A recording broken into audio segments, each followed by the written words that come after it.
சுட சுட ராங்கோப்பா இருக்கிற பொரிச்ச கோழி, அப்படி ஆவி பறக்க இருக்கிற ஃப்ரெஞ்ச் ஃப்ரைஸு, நல்ல சாஸு, மயனீஸ்லாம் போட்டு நம்மள வா சாப்பிட வா அப்படின்னு கூப்பிடுற மாரி இருக்கிற பர்கர், இந்த மாரி அட்வர்டைஸ்மென்ட்லாம் பார்க்குறப்ப, நமக்கே வாயில எச்சில் ஊறுது.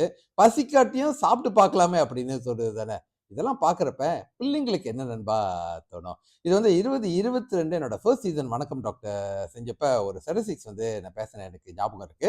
அதாவது 55% மேல பள்ளி படிக்கிற நம்ம பிள்ளைங்க வந்து ஒபேசிட்டி, அதாவது உடல் பருமனால பாதிக்கப்பட்டுக்கிட்டு இருக்காங்க. இது வந்து 4 வருஷத்துக்கு முன்னுக்குள்ள ஸ்டாட்டிஸ்டிக்ஸ். அண்ட் ரியாலிட்டி என்னன்னு பார்க்க போனீங்கன்னா, கண்டிப்பாக இப்ப அதுக்கு குறைஞ்சிருக்கா அப்படின்னு கேட்டீங்கன்னா வந்து இன்னும் அதுக்கு பதில் இல்ல. இப்ப நீங்க சொல்லுங்க. நெறைய பெற்றோர்கள் வந்து இத சொல்றத நானும் கேட்டுருக்கேன். சோறுலாம் சாப்பிட மாட்றாங்க. பர்கரு, பிரெஞ்ச் ஃப்ரைஸு, பொரிச்ச கோழி இந்த மாரி ஒரு விஷயங்கள் தான் வந்து அதிகமா சாப்பிடுறாங்க. டெய்லி சாப்பிடுறாங்க அப்படின்ற ஒரு விஷயம். இது ஆபத்தானது.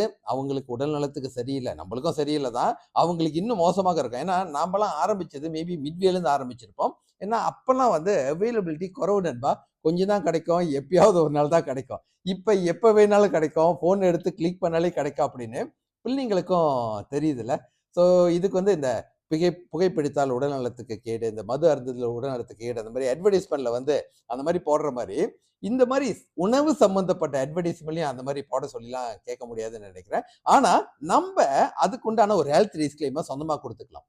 பிள்ளைங்க இந்த மாரிலாம் வந்து பார்க்குறப்ப நிச்சயமாக வந்து அது ரொம்ப அட்ராக்டிவா இருக்கும். அதுதான் வந்து ஹெல்த்தியா இருக்கிற மாரி மைண்ட்ல வந்து அது அவங்களுக்கு தோணிக்கிட்டே இருக்கும் நண்பா. ஏன்னா அதே நேரத்துல இன்னொரு விஷயத்த வந்து கையாண்டு பார்க்கலாமா?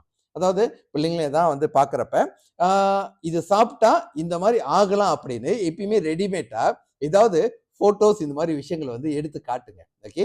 ஸோ நீங்க சாப்பிடுங்க. ஆனா அளவோட சாப்பிடுங்க. அதே நேரத்துல நீங்க வந்து நல்லா இருக்கணும், உடற்பயிற்சி செய்யணும், அந்த மாரி ஒரு விஷயத்துக்கு இன்ஸ்பைரிங்கா இருக்கிறதுக்கு, ஹெல்த்தியா இருக்கிற ஃபோட்டோகிராஃப்ஸ அவங்ககிட்ட காட்டுங்க. முக்காவாசி நேரங்கள்ல நாமளே வந்து அதுக்கு சரியான எடுத்துக்காட்டாக இல்லாம போயிருக்கலாம். ஏன்னா, இது ஈவன் இப்ப நான்லாம் வந்து அதிகமாக உடற்பயிற்சி செய்றேன். அந்த கேட்டகரிலாம் ஒண்ணும் இல்லைங்க. ஆனா, இப்ப இந்த சில ஃபோட்டோஸ், சில இன்ஸ்பைரிங்கான ஸ்டோரீஸ்லாம் வந்து பார்க்குறப்ப, ஆ நானும் சரி டெய்லி அட்லீஸ்ட் வந்து ஒரு 10,000 ஸ்டெப்ஸ் நடக்கவாச்சும் போகலாம் அப்படின்ற ஆரம்பிச்ச பழக்கமும் இருக்கு. ஸோ இதுக்கு தீர்வு என்ன?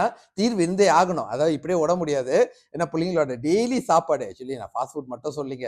டிசைனா, விதவிதமா நெறைய வகையான சாப்பாடு வந்து நம்ம கண்ணு முன்னுக்கு வந்துகிட்டே இருக்கு. இத கண்ட்ரோல் பண்ணணும் அப்படின்னா, அதற்குண்டான ஆபத்தையும் பிள்ளைங்க கிட்ட இப்பயே வந்து காட்ட ஆரம்பிங்க. சொன்னா கேட்க மாட்டாங்க. காட்டுனா அந்த ஒரு விஷயத்த வந்து பார்க்க ஆரம்பிப்பாங்க. அதே நேரத்துல நெகட்டிவ் மட்டும் இல்ல. பாசிட்டிவான ஒரு விஷயம் வந்து காட்ட ஆரம்பிங்க. ஸோ அட்வர்டைஸ்மென்ட்லாம் தவிர்க்க முடியாது. வந்துகிட்டு தான் இருக்க போகுது. இன்னும் அதிகமாகிட்டு தான் இருக்க போகுது. டிசைனா புதுசாலாம் வந்து கொண்டு வர போறாங்க. அதே மாதிரி நாமளும் வந்து கொஞ்சம் தயாராயிருவோம். டிசைனா பிள்ளைங்களுக்கு பாருங்க இதோட பாதிப்பு இதா தான் இருக்கு அப்படின்னு ஒரு ஹெல்த் டிஸ்க்ளைமர், ஒரு ஹெல்த் வார்னிங் வந்து எப்பயுமே குடுக்கறத எவ்வளோ ஏர்லியா ஆரம்பிக்க முடியுமோ கண்டிப்பாக ஆரம்பிங்க நண்பா. ஏன்னா சுவர் இருந்தா தான் சித்திரம் வரைய முடியும்.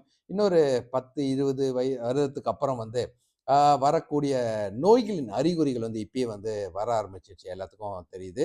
அத வந்து நம்ப உடல் நலத்த பார்த்துக்கிறது முக்கியம். அதே நேரத்துல அ நம்ம பிள்ளைங்க, ஓகே. அது எந்த வயதுல வேணாலும் இருக்கலாம். அவங்களுக்கும் எப்பயுமே "நல்ல புள்ளையா இரு" அப்படின்னு சொல்றதோட சேர்த்து, "நல்ல உணவும் சாப்பிடு" அப்படின்ற ஒரு அறிவுரையும் கண்டிப்பாக வந்து சொல்லுவோம். ஓகே.